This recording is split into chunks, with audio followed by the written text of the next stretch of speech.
Salam kasih dalam anugerah Tuhan kita Yesus Kristus, Bapak, Ibu, Opa, Oma, adik-adik, anak-anak sekalian dimanapun berada. Hari ini kembali berjumpa dengan saya, Selasa tanggal 30 Mei 2023. Episode terakhir di bulan ini, program Sapaan Gembala GKI 5 dengan saya Pendeta Adi Cahyono. Saya membawakan seri terakhir di bulan ini tentang amanat Yesus, yaitu seri yang terakhir dengan tema Aku menyertai sampai akhir zaman. Ini adalah perkataan Yesus sebelum terangkat ke surga.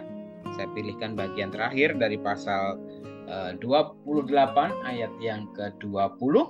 Mari sebelum kita membaca dan merenungkannya, kita berdoa.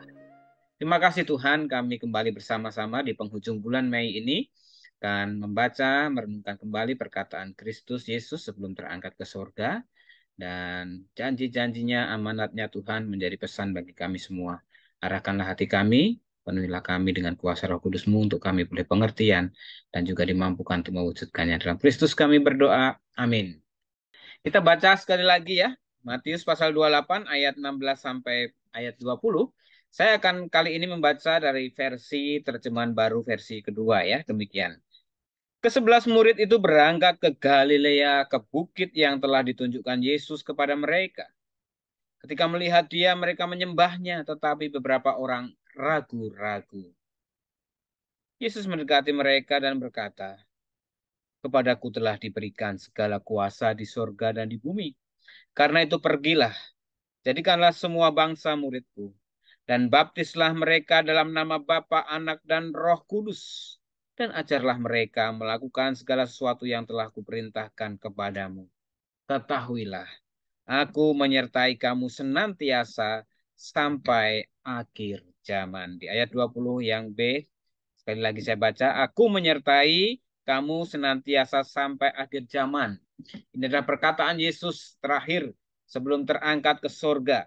Ini adalah pernyataan Yesus yang mau meneguhkan, menguatkan para murid untuk tidak menjadi ragu-ragu, karena konteksnya pada saat itu mereka tadi ragu-ragu ya.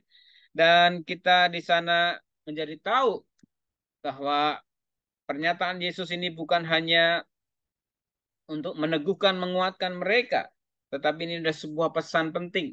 Ketika Yesus, Bapak Ibu masih mengingat, menjanjikan roh penolong, roh penghibur, yang adalah Roh Kudus yang dijanjikan akan turun di hari Pentakosta, yang kemarin kita baru saja peringati dan rayakan, itu mau meneguhkan kembali bahwa janjinya digenapi. Roh Kudus menyertai setiap karya pewartaan para rasulnya, para pengikutnya, murid-muridnya. Senantiasa sampai akhir zaman mau menegaskan bahwa karya Roh Kudus itu akan terus terjadi. Kalau Bapak Ibu membaca renungan di renungan Warta Jemaat, saya menuliskan bahwa karya Roh Kudus terus terjadi sampai saat ini, termasuk di gereja kita, GKI 5, gereja GKI secara umum, dan juga gereja-gereja di dunia secara khusus, mau menegaskan bahwa Roh Kudus terus ada, menyertai. Bahkan perkataan Yesus sampai akhir zaman meneguhkan bahwa Allah Tritunggal itu benar adanya. Allah Bapa, Allah Anak dalam Yesus Kristus, dan Allah Roh Kudus selalu bersama dengan kita. Tidak perlu takut, tidak perlu ragu, tidak perlu khawatir bahwa untuk kita mewartakan Injil Kerajaan Allah ada Roh Kudus yang selalu menyertai. Karena memang dalam perjalanannya ada banyak hal yang akan kita temui. Bukan hanya penolakan, bukan hanya sekedar kekecewaan, bahkan aniaya bisa kita jumpai. Oleh sebab itu, biarlah ayat ini menjadi pengingat kepada kita untuk gereja-gereja, mengikut Kristus masa kini, bahkan masa mendatang, untuk terus meyakini Roh Kudus senantiasa bersama dengan kita. Ketika kita mengalami kesulitan, hambatan, jangan menyerah, jangan menjadi takut. Kita harus melawan. Dengan iman, dengan pertolongan Roh Kudus, kita akan terus melanjutkan karya pekerjaan kita. Bapak Ibu dan Saudara dikasihi Tuhan Yesus Kristus, mari kita baru saja merayakan Pentakosta, merayakan turunnya Roh Kudus di hari Pentakosta, tepatnya sebagai lahirnya gereja, mendorong kita untuk kembali bersemangat sebagai gereja Tuhan masa kini untuk terus menyatakan kasih Kristus lewat karya pelayanan yang ada di gereja-gereja, khususnya gereja kita GKI 5. Ada banyak program-program yang sudah ditetapkan di dalam raker, dan sudah berlaku mulai April ini. Mari kita dukung, mari kita berpartisipasi, mari kita ambil bagian, dan bahkan mungkin kita juga bisa mengkritisi untuk hal-hal yang perlu untuk kita pengembangan GKI di masa mendatang. Percayalah, jika kita menyadari sebagai bagian gereja, ada Roh Kudus dalam hati kita yang akan mendorong kita untuk ambil bagian terlibat, menyempurnakan agar gereja Tuhan semakin nyata, termasuk gereja kita GKI Delima. Tuhan Yesus memberkati. Mari kita berdoa. Bapak di surga, kami bersyukur kalau di penghujung bulan Mei ini, dalam rangkaian mengenang amanat agung Kristus yang menjanjikan Roh Kudus sebagai penolong, Roh Kudus yang akan menyertai dalam pewartaan Injil Kerajaan Allah untuk memuridkan, untuk membaptiskan, dan untuk mengajarkan tentang perintah Kristus.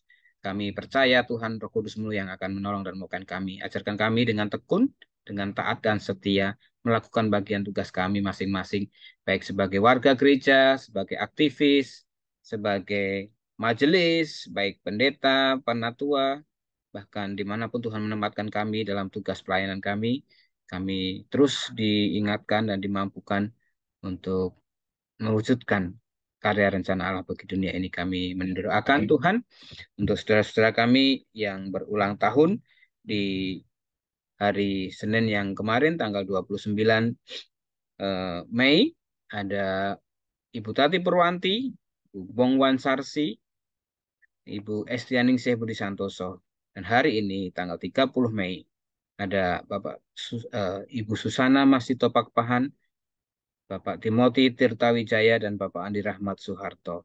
Tuhan, limpahan rahmat dan cinta-Mu yang melimpah membuat mereka terus bersyukur, makin setia kepada Tuhan, makin bertekun dalam karya pelayanan yang Tuhan percayakan kepada mereka, terutama di dalam keluarga, rumah tangga, dalam pekerjaan, studi, dan dimanapun Tuhan menempatkan mereka.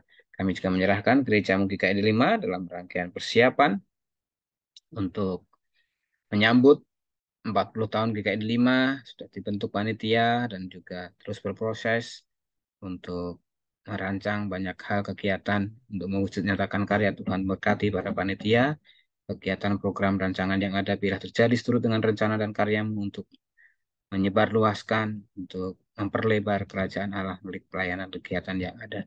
Kami serahkan bangsa negara kami dalam tahun politik, menyambut pemilu serentak, pilpres, pilkada, Pileg, biarlah Tuhan memberkati tetap dengan kedamaian, kerukunan, dan ketenangan, mengutamakan persatuan dan kesatuan, dan terpilih pemimpin yang memiliki hati, dedikasi untuk menciptakan kehidupan bangsa yang adil, makmur, dan sejahtera, tentunya tentang keamanan. Terima kasih Tuhan, kami serahkan kehidupan kami pribadi lepas pribadi dalam rengkuhan kasih-Mu, agar mereka hidup dalam kerukunan, kedamaian, dan sukacita. Doa ini kami minta, kami alaskan dalam satu nama Tuhan kami Yesus Kristus yang telah mengajarkan kami berdoa. Bapa kami yang di surga, dikuduskanlah namamu, datanglah kerajaanmu, jadilah kehendak-Mu di bumi seperti di surga. Berikanlah kami pada hari ini makanan kami yang secukupnya, dan ampunilah kami akan kesalahan kami, seperti kami juga mengampuni orang yang bersalah kepada kami. Dan jangan bawa kami ke dalam pencobaan, tapi lepaskanlah kami daripada yang jahat, karena Engkau yang punya kerajaan dan kuasa dan kemuliaan sampai selama-lamanya. Saudara, terimalah berkat Tuhan, kiranya kasih setia Allah Bapa, kasih karunia Tuhan Yesus Kristus, dan pernyataan pertolongan Roh Kudus menyertai kau dari sekarang sampai selama-lamanya. Amin.